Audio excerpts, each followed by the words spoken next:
Well, greetings and thank you for coming along today. My name is Daniel Ray. As many of you may know, I am a staff apologist with Watchman Fellowship in Arlington, Texas. Our ministry's website is Watchman with an A, watchman.org.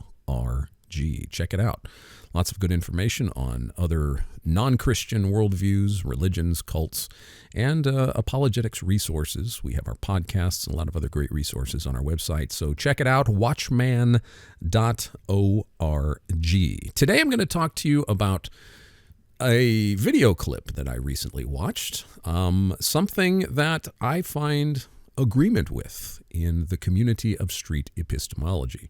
If you're completely unfamiliar with Street Epistemology or my engagement with it, there are links in the bottom of this video that you can check out to give yourself more background. So this is a little bit more detailed.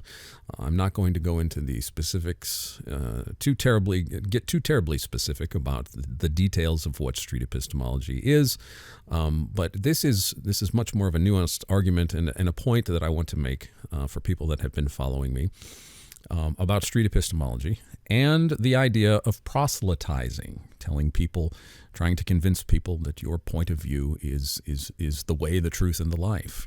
Reaching out to people for the purpose of changing their mind toward your perspective. And so this video, it's called Street Epistemology and Proselytizing, Thoughts from Street Epistemology Practitioners. Is Street Epistemology cordial curiosity or atheist evangelism? So to begin, some background in the clip you're about to see. I like Reid, the gentleman with whom I find agreement in this video, Reid Nicewonder. He agrees with the point I make in a video that they are reviewing. I actually like Reid. I was on his channel about 4 years ago. I've had nothing but cordial interaction with him. He's a thoughtful guy, doesn't say a whole lot, but when he does speak, people do seem to listen to him. I like Reid a lot. So there's nothing personal here against anybody. I always try to make that clear, but Reid does seem to live up to his YouTube channel moniker of being cordial. His YouTube channel is Cordial Curiosity, and I think Reid strives to live up to that, and I appreciate that. And, when I make videos, I send them to him and let him know about them.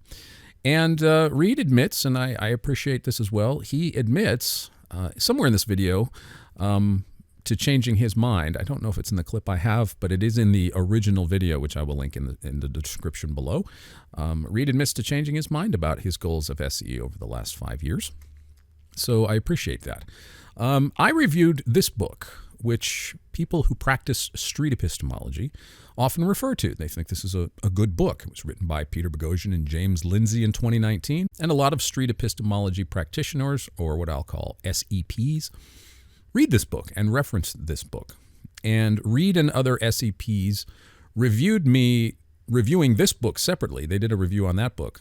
And they also reviewed the ideas in this book that I was talking about in an interview that I did with my friend Santi on another channel. And so the video clip you're going to see is me being interviewed about street epistemology, talking about the ideas in this book.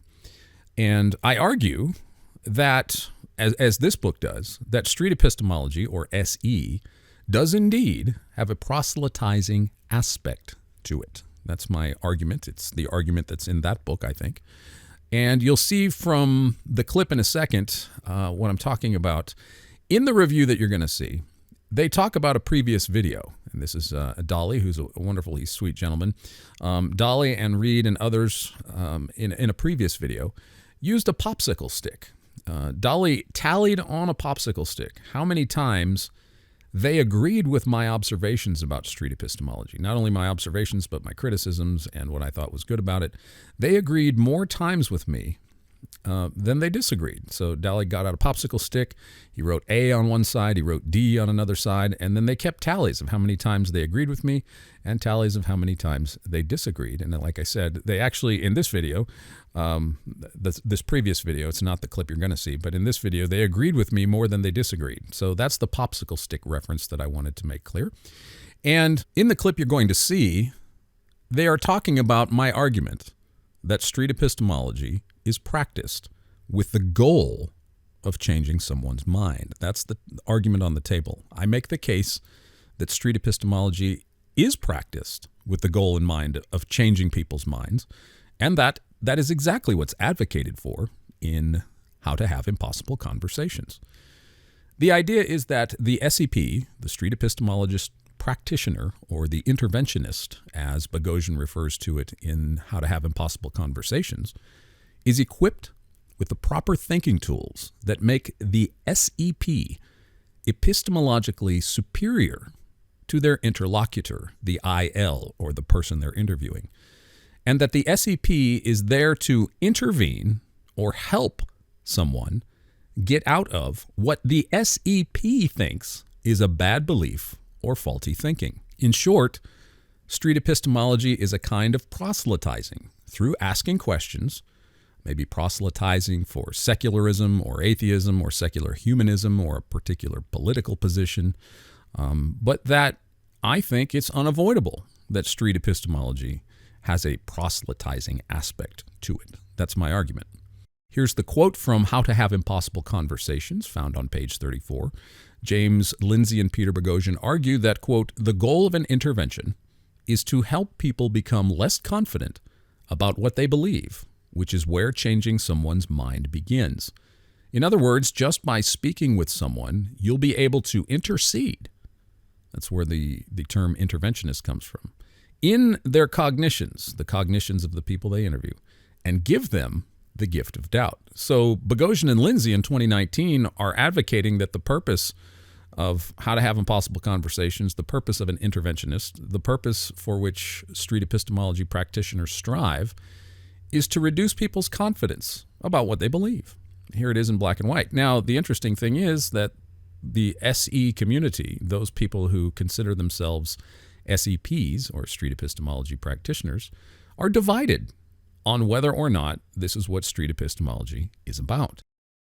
So you'll see in this clip, the practitioners are divided on this question of purpose and goal in street epistemology. What is the purpose and goal of street epistemology? Nathan, who is a nice guy who has interviewed me several times, I will link to his channel in the description below. Nathan says he disagrees that SE has proselytizing goals in mind. They don't specifically open the book in the video clip you're going to see or look at the direct quotes. I mentioned page 80 in How to Have Impossible Conversations, where you get the distinct impression that the SEP interventionist is like a hostage negotiator and the interlocutor is the hostage. Now, of course, they're not saying this directly, but in the full context of the book and what I've seen in street epistemology, it is strongly implied that there is a correlation to SEPs and hostage negotiators. Part of the quote from page 80 in that book is, "The hostage taker threatens to kill the hostage." So you're given this idea that intervening in someone's cognition is kind of a matter of life and death. And in short, I think this is actually the mindset of many people who practice street epistemology.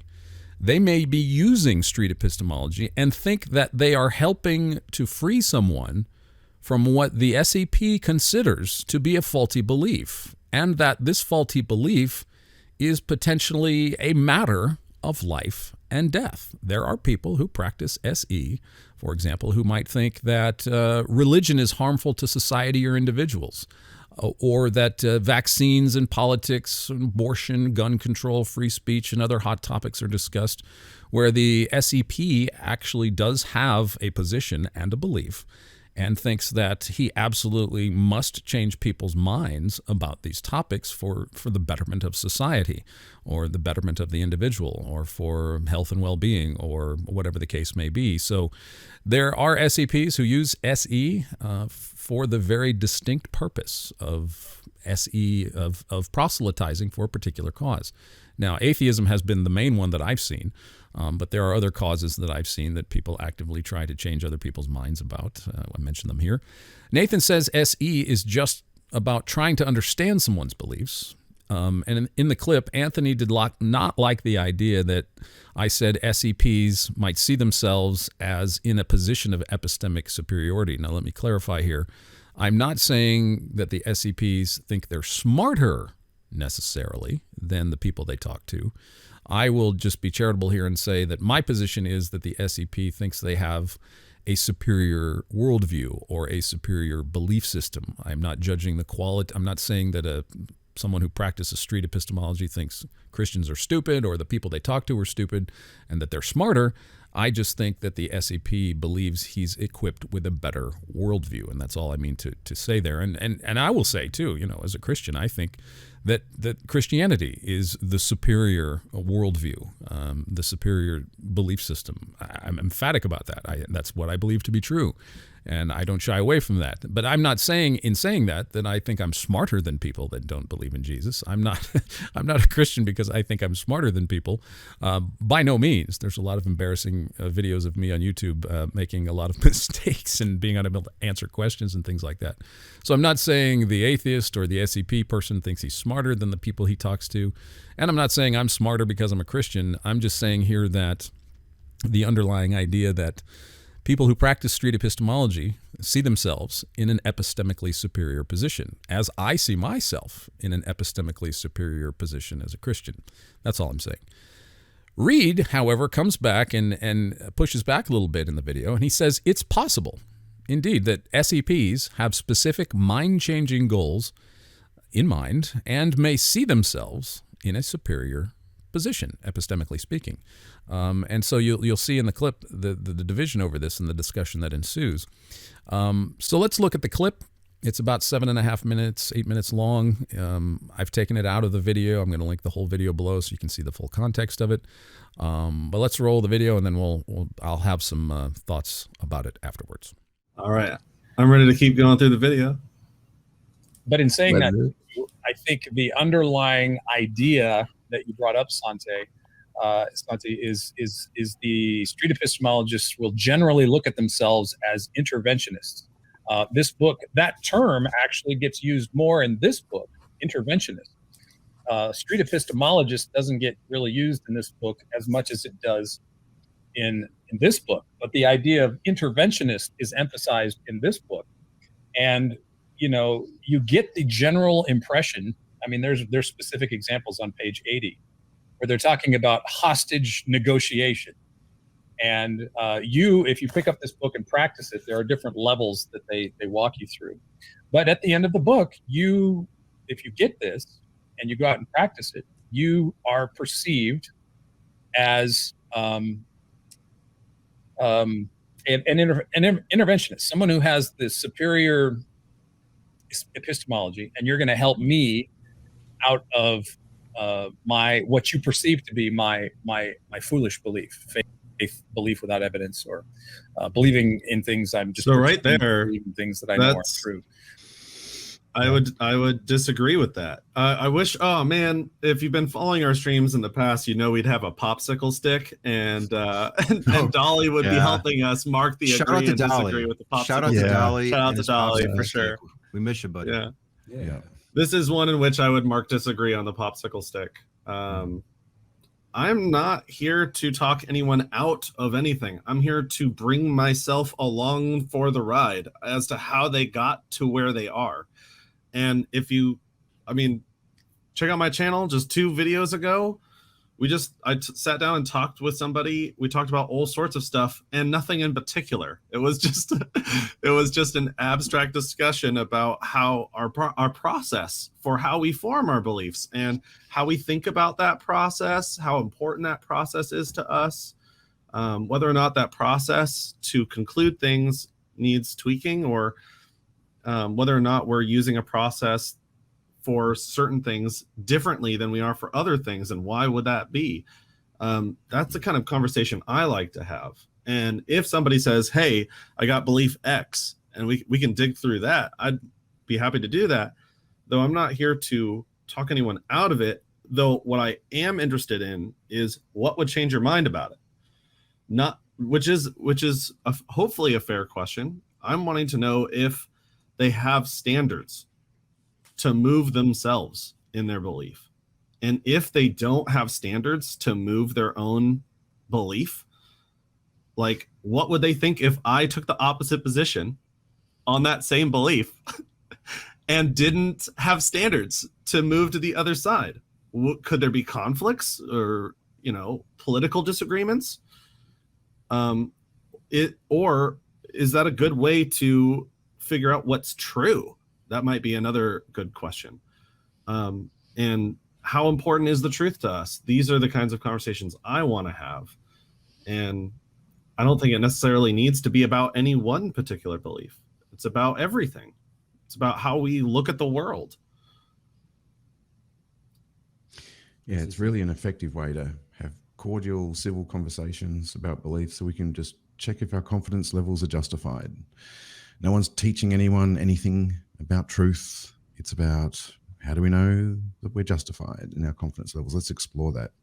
And it's actually a conversation, unlike other conversations, where you can actually, if you're practicing good SE, you can often steel man somebody, meaning you could take what they're saying and try to make what they're saying even better than the way they're saying it to make it more cogent. Right.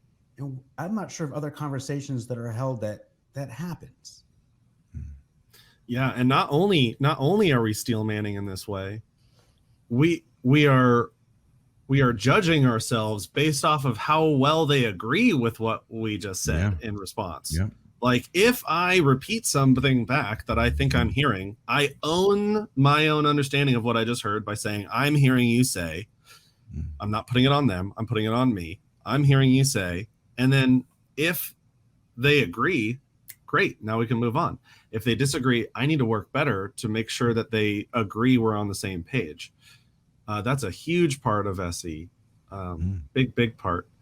And so... Yeah, if you had your popsicle stick and you said you disagree with Daniel there, I may put my popsicle stick as agree, potentially a little bit. For which one? Yeah, what's the claim? Because I thought we were talking about interventionists. Intervening, proselytizing, trying to change minds, trying to convert. Hold on, though. His definition of interventionist, unless I missed it, is someone who thinks they have a superior epistemology. Yeah, that could apply as well. We had to listen to what Reid's going to say about proselytization, I think. Yeah, I didn't mean to interrupt that, but yeah, go for it. Yeah. I mean, Ram and Mark and I are writing module 2 of Why to Do SE.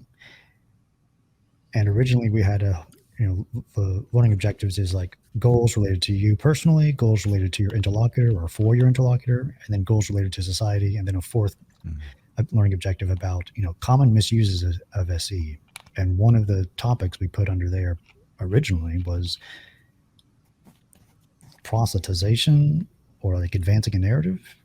And after talking about it, in relation to another topic in the section about goals related to your interlocutor, really there is a goal sometimes for some SE people, sometimes for having the additional goal of wanting to change their minds because you think you know better, because you think you have something to move them towards the truth, towards a better epistemology. That could be an additional goal of not merely trying to understand, not merely trying to neutrally evaluate their epistemology, but to actually try to move them, try to challenge them, try to potentially proselytize. We'd explain more about that and this video from Penn Jillette is kind of my motivation for thinking that's not only not wrong, it's kind of actually moral. So I want to watch this clip real quick. Here we go. And I've always said, that I don't respect people who don't proselytize. I don't respect that at all. If you believe that there's a heaven and hell and people could be going to hell or not getting eternal life or whatever, and you think that, it's not really worth telling them this because it would make it socially awkward. And atheists who think that people shouldn't proselytize, just leave me alone, keep your religion to yourself. How much do you have to hate somebody to not proselytize? How much do you have to hate somebody to believe that everlasting life is possible and not tell them that? I mean, if I believed beyond a shadow of a doubt that a truck was coming at you and you didn't believe it, that truck was bearing down on you, there's a certain point where I tackle you. And this is more important than that. Yeah. So what are the goals of street epistemology? Nathan says at about the 27-minute mark or so, I am not here to talk anyone out of anything. I'm here to bring myself along for the ride as to how they got, the interlocutor, how they got where they are. In other words, if they're a Christian, Nathan's saying, I want to know how they got to the point of understanding or believing in God. So that's a perfectly noble goal. That's fine. If you want to come alongside somebody and find out why they believe what they believe, that's fine. But in the context of street epistemology, this is from an outsider's perspective, a Christian's perspective, in the context of a movement that started with a book called A Manual for Creating Atheists, I hope my street epistemology friends recognize the baggage and the connotations that come from that book lingering about in the SE community. Are people renouncing it outright? How much of that book do you still agree with? How much of that book do you not agree with? It would be very helpful if people were more specific about what they thought was garbage in that book, what they thought was good, the kind of ideas they retain. Just how much of an ideological attachment does modern day 2022 street epistemology have to Peter Boghossian and his 2013 book, A Manual for Creating Atheists? It's really hard to sort of find out exactly where people are on that. But I wonder, though, and this is from an outsider's perspective, is there an awareness of how this goal that Nathan sets here, I just want to know what you believe, it appears indistinguishable to me and to outsiders from the intentions of those SEPs who use the same set of questions for atheist proselytizing as Reid mentioned. Does Nathan reflect, or does anybody, I'm not just picking on Nathan, does Nathan reflect on the possibility that his goals, I'm assuming he's sincere, he just wants to know why I believe, that his goals and the goals of the atheist proselytizer might have the exact same outcome? That is, you're kind of hacking at the foundation of someone's deeply held beliefs. In other words, when I say hacking here, I mean that in many conversations I've had with skeptics who practice SE, it is very clear as the conversation progresses that they have a very limited understanding of Christianity. Whether that's willful or whether that is genuine, I don't know. But in my extended conversations with a lot of people who practice street epistemology, I find that they have a kind of a caricature of Christianity, and that there's not a whole lot of effort in the conversation to get into the details of the Bible. What does the Bible say? Arguments for God's existence and this kind of thing. And so if you come at someone's deeply held beliefs and you're examining them, but you have a superficial understanding, as you begin the conversation, your questions reveal that you have a superficial understanding of what I believe. Now, you can ask me questions and say, well, I don't know. I would love to know what you believe. But the follow-up questions in an extended conversation with SEPs usually betray the fact that their knowledge of what I believe is not very deep at all. Even after I explain myself and the details, oftentimes people don't really want to get into the details of the Bible or science or evidence in creation or anything like that. So that's what I mean by hacking. It seems like you're coming at a theist with a very superficial understanding of theism, philosophically speaking, or Christian theology, or philosophical metaphysics, or religious epistemology. It just seems to be a very shallow understanding. Oh, you believe in God. I bet I can undo that shoelace in 10 minutes, that kind of thing.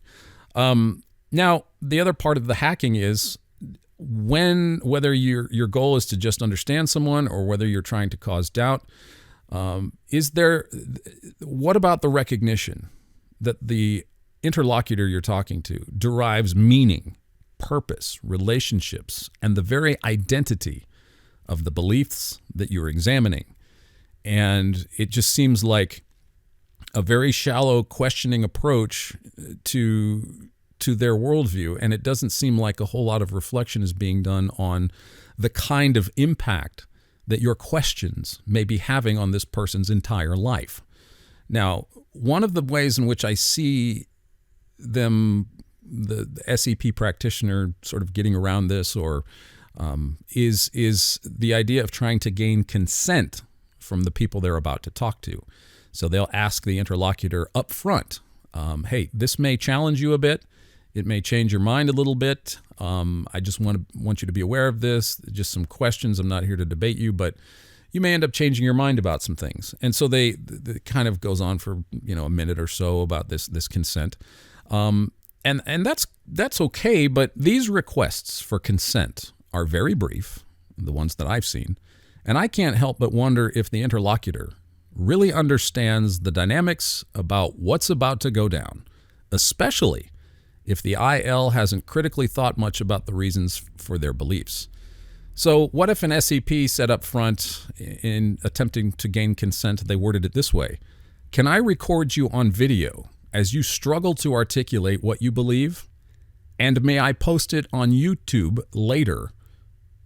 How many people would say, sure? But that's what you see in SE videos, people struggling to articulate what they believe. So if you put it in those terms, I wonder how many people would really consent to it. So I don't know. I'm just an observation from my perspective, kind of an opinion. I have not seen every SE conversation on social media or YouTube, but I think that's kind of what happens. If you watch these videos, you do see unsuspecting interlocutors struggling to articulate what they believe on camera, and these videos, it depends on the channel, but these videos can get hundreds, if not thousands of views. And so if I were an SEP practitioner, I mean, here it is. Can I record you on video as you struggle to articulate what you believe? Can I post it on my YouTube channel later? And by the way, it may get thousands of views. Now, how many people would consent to struggling to articulate what they believe in front of thousands of people? I mean, that's just a wild dynamic that I'm not sure people are thinking about. I've never heard anybody ask that question, but these are questions I think that need to be asked. I would suggest, and I'm sure that this happens, but I would suggest to have more of these conversations off camera. Set aside your YouTube channels and practice SE without the audience. I'm sure people do that. I'm not saying that street epistemology practitioners don't have private conversations that aren't recorded. Of course they do. But what happens to the motivation if you take away content creation? What kind of dynamic happens if all of your street epistemology that you do is completely off camera? How would that change the function and the goals and the motivation for doing street epistemology? If your goal is to change someone's mind, I'm with Reid. I think that is a goal. People do use SE to change people's mind. And if that is your goal, say so up front. If you're going to say, I'm just interested in how you came to believe that your beliefs are true, say so and leave it there. If that's really your goal, just being interested in how a person comes to their belief and how confident are they in the quality of their reasons for the belief, if that's your only goal, then when the interlocutor tells you A, he's confident, and B, he gives you his reasons for why he's confident, whether you think those reasons are good or bad, that should be the end of the conversation. No more follow-ups. You received what you asked for. The person told you they were confident and why they were confident. If that's all you want to know, you've been told. But if the conversation proceeds to more thoroughly investigate these reasons, then I see the goal is actually not just trying to understand how someone believes or why they're confident. The goal seems to be, with the questions that follow, questions that cause doubt. I mean, you can see it on the videos that are out there. But what I have constantly advocated for, and I have to do this for myself, do not pretend you're only interested in how or why someone is confident in their belief as a guise for intentionally causing doubt. If you're a proselytizing SEP who has a motive to change my mind, tell me. Don't use friendly conversation and rapport as a cover for your tacit attempts to cause me to doubt. So whatever your goal is as an SEP, if you have a goal of proselytizing for a particular idea, that's fine. We do that all the time. We're always persuading each other to different points of view. So I'm not dressing down the idea that you have a goal. I'm just saying state the goal up front. And it goes without saying that the interlocutor, the people that you meet on the street, is likely not prepared for a dressing down of their deeply held beliefs or a debate. It seems to some extent that SEPs take advantage of this perspective. The SEP comes to the table prepared.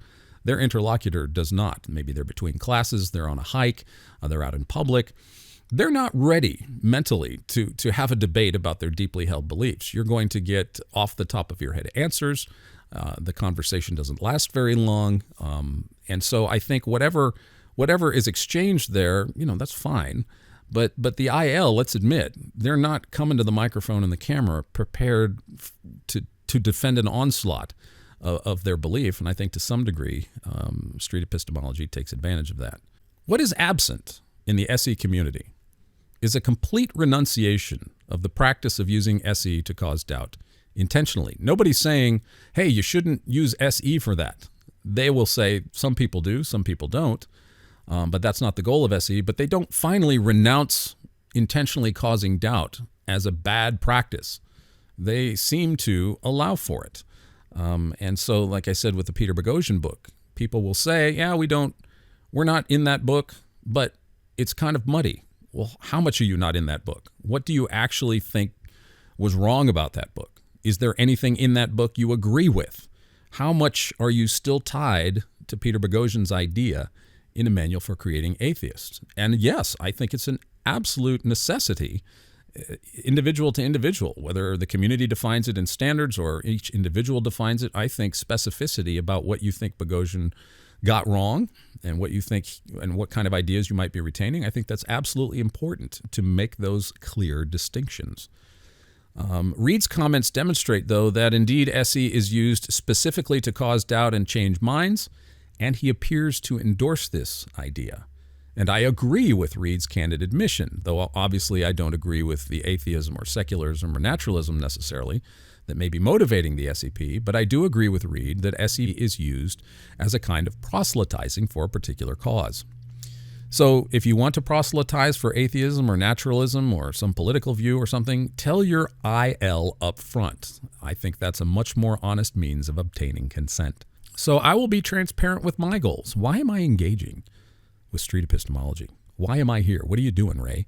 Well, number one, to see people embrace a saving knowledge and relationship with the Lord Jesus Christ. I agree with Gillette about the idea of proselytizing, though I fail to live up to it. So that's one reason that I'm here, and I don't make that a secret. I'm not trying to be sneaky. I'm a Christian, and I want people to know who Jesus is. And so I am powerless to make anyone accept Jesus, of course. I don't think I have any magical powers that I can, with an argument or two, or with my testimony, or even reading scripture, that I can make anyone accept Jesus. I can't. Christians are messengers. We have no innate power within ourselves to convince anyone. If you ask me what I believe and why I believe it, I will tell you. But the ultimate convincing of the truth of what I believe is not finally within my own innate powers. I know a lot of smart atheists who know a lot of Christian arguments and are more familiar with Christian apologetics than a lot of Christians. They're not convinced. So there's obviously something else going on. It's not just intellect, a part of the intellect. It's a part of the will, the soul, the mind, the heart, everything. As Deuteronomy says, the first command that we all fail, you must love the Lord your God with all your heart, with all your soul, with all your might, and with all your strength. And your neighbor as yourself. These are the two greatest commandments that we all fail at doing, and that's why Jesus had to die, because nobody lived up to the commands in the Old Testament. Nobody could. But the person of Jesus Christ, God in flesh, is the only one who ever lived and fulfilled the law perfectly as a human being. But he was also punished for our shortcoming, because the penalty for breaking the law, God's law, is death.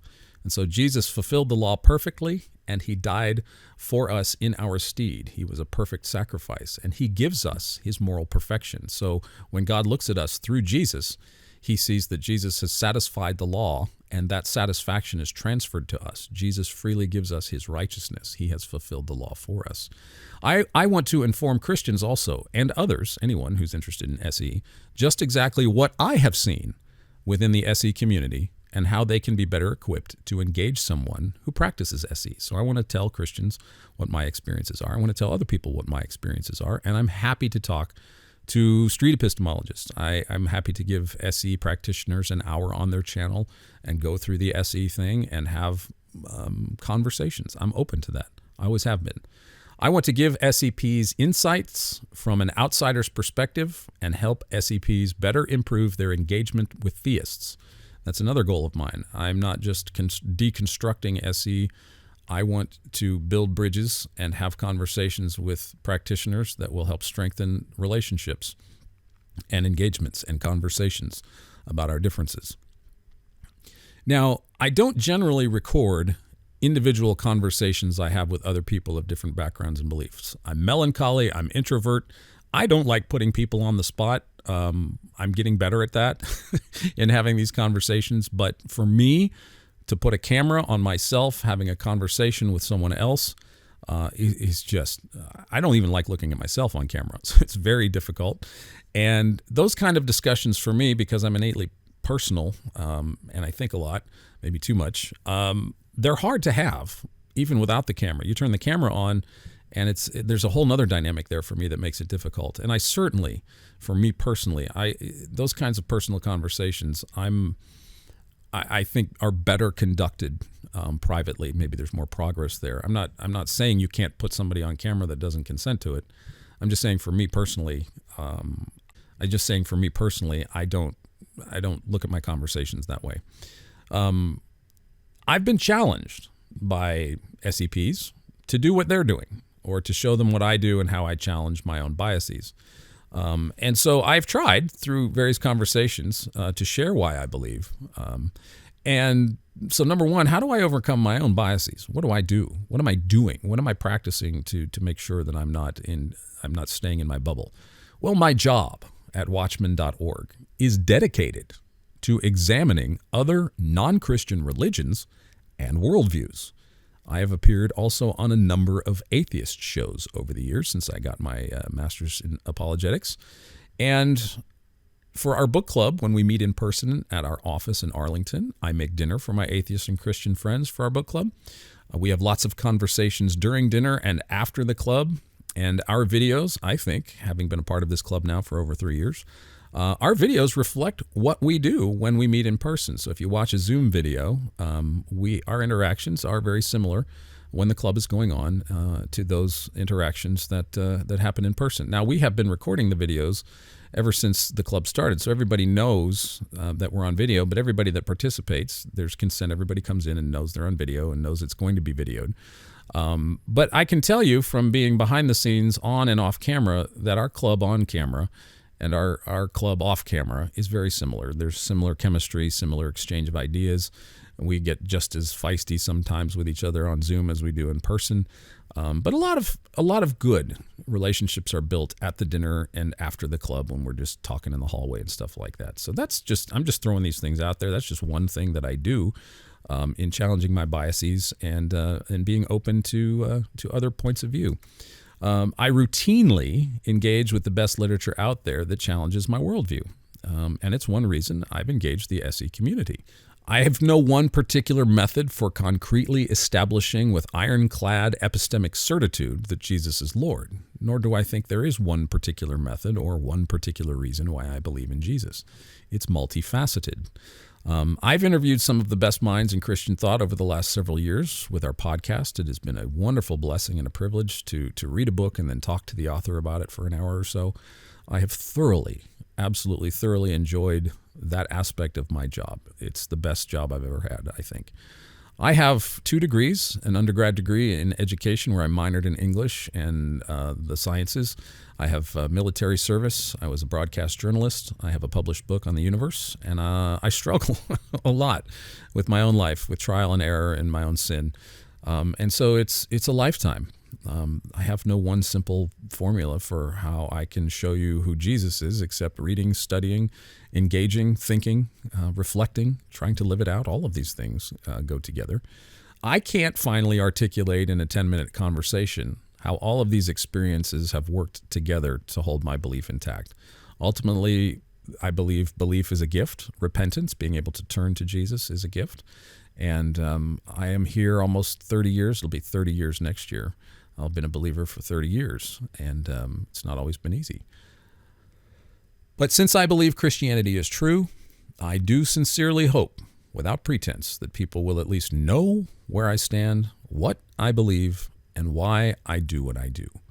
My criticisms may at times, like Penn Jillette said, feel like a tackle, but that's only because there is indeed much at stake. I try to be cordial. I try to be firm. I think there's a lot at stake, so I don't want to...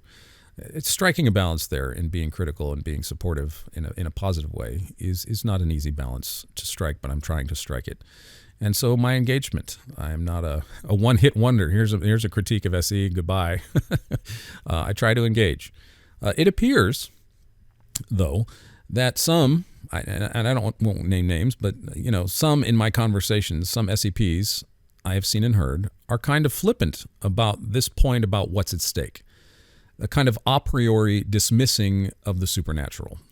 Implicitly or explicitly, some seem to fail to understand, as Jillette does understand, the severity of what's at stake from the perspective of Christians. And I think there is a kind of flippant dismissal of Christianity, of theism in general, of the idea of God existing and what's at stake for someone who does believe in God. I think former Christians may be more aware of this severity than people who have not been raised in a Christian home or who have been skeptical or atheists all their lives. But I will say that if you're going to dig into someone's personal or deeply held beliefs, there needs to be more of a concerted effort to really try to step into the shoes of someone who sees their faith not just as a set of ideas, but as a matter of life and death. And as I do with our book club, I want to affirm the goals of positive, cordial engagement in conversation about the big ideas. And I will affirm that's a good thing about SE. There are things I can still learn from the veteran SEPs. I mean, the people that have been practicing SEPs have a wealth of experience about how to talk to people. They've talked to hundreds of people. I mean, collectively, thousands of people. If you watch the people like Anthony and Reid, they've talked to thousands of people collectively. So there's something to learn from them about interacting with people as they express their deeply held beliefs. So engagement with SE has helped strengthen my faith and sharpen how I articulate the reasons for why I believe. Now, by nature, that is what I do. So I go into something prepared. I will think about it. I will ponder something. I will think about it.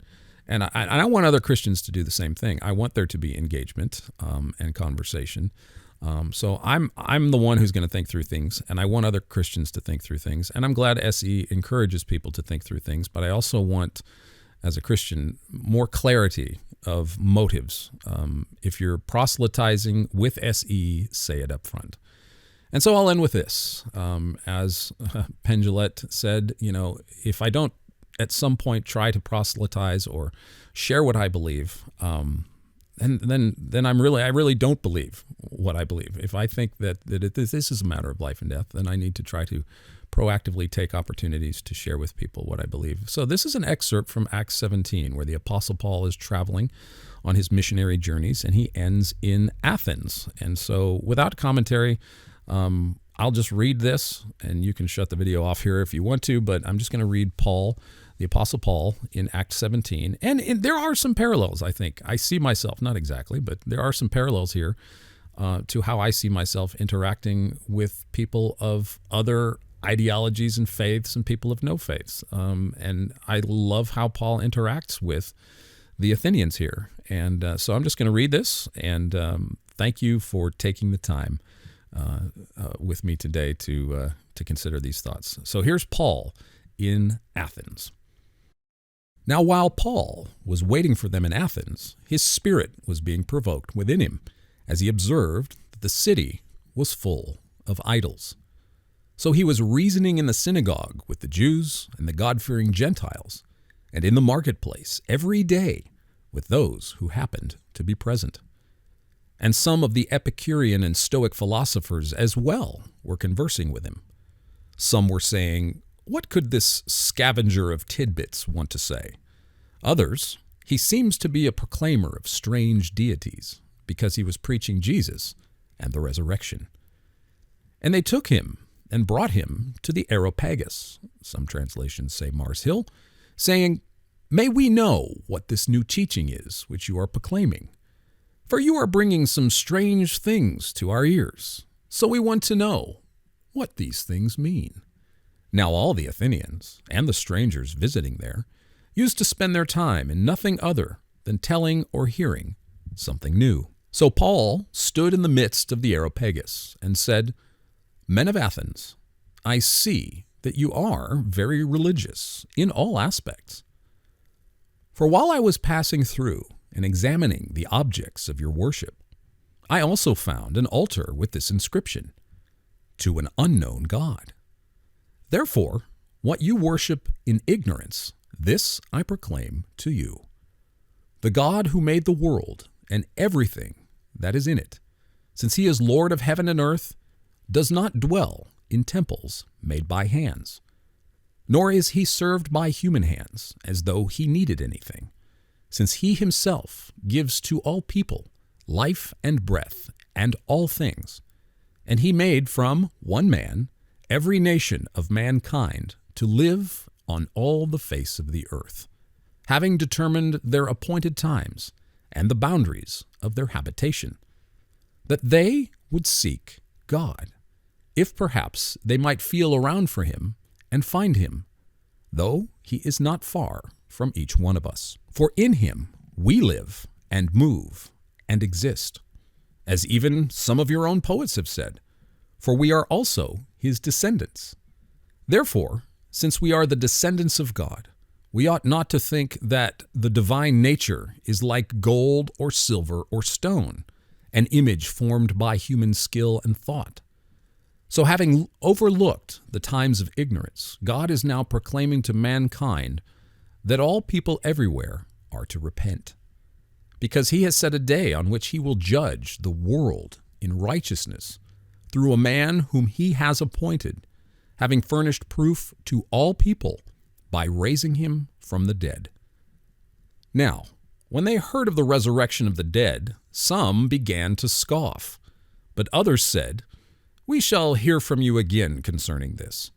So Paul went out from among them, but some men joined him and believed, among whom also were Dionysius the Areopagite, and a woman named Damaris, and others with them.